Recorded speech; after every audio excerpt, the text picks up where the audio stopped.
From the Newstalk ZB newsroom, this is Newsfix.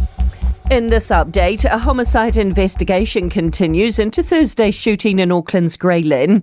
One person was shot dead, 3 others injured after the violent altercation between two groups believed to have been known to each other on Tuarangi Road before 7 p.m. It's also the 5th homicide investigation launched in the city in the past month. Detective Inspector Glenn Baldwin says 4 of those have been in the past fortnight. None of these incidents appear to be linked. They're all separate. It is a tragedy. The timing is incredibly unfortunate. The Tertiary Education Union says the consultation on a redesigned Polytech network feels like a sham. Minister in charge Penny Simmons told RNZ further job losses are inevitable as the government disestablishes Te Pūkina. She says 5 or 6 institutes would be ready to stand on their own by January, with 3 more by the end of the year. But the Union Assistant National Secretary Daniel Benson-Grew says she's foreshadowing this before consultation has even finished. It has been a predetermined outcome that she has a clear view of the sector, that she's not particularly listening to anyone. Fire and Emergency are hoping to wrap up work at a North Canterbury fireground today.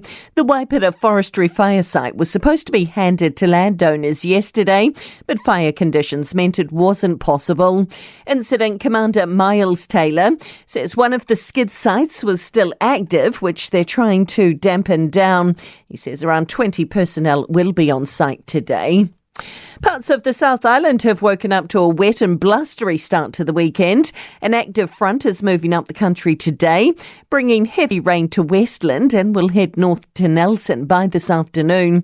Meanwhile, strong wind watches are also in place for Fiordland, Otago and the Canterbury Plains. Met Service meteorologist John Law says the Canterbury High Country is now under an orange strong wind warning from severe gale nor'westerlies. Runs right the way through till 5 p.m. with the winds perhaps reaching as much as gusts of 130 kilometres an hour in the most exposed areas.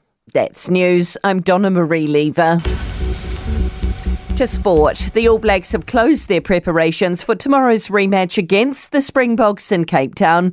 As they tend to do when away from home, the All Blacks opted not to train at a match venue, instead opting for a smaller venue on a windswept Cape Town afternoon. Captain Scott Barrett says they're determined to turn around their 4-point loss last week. After last week, there's plenty of hurt and we want to turn that result around, that's for sure. And there's live commentary tomorrow morning from 3 a.m. on Newstalk ZB, Gold Sport and iHeart Radio. Golfer Sam Jones has missed the cut at the European Masters in Switzerland. Entering the day in a tie for 20th, Jones fired a 5-over past 75 in the second round, taking him to 2 over overall and causing him to plummet down the leaderboard. And that's sport. For more news, listen to Newstalk ZB live on iHeart Radio.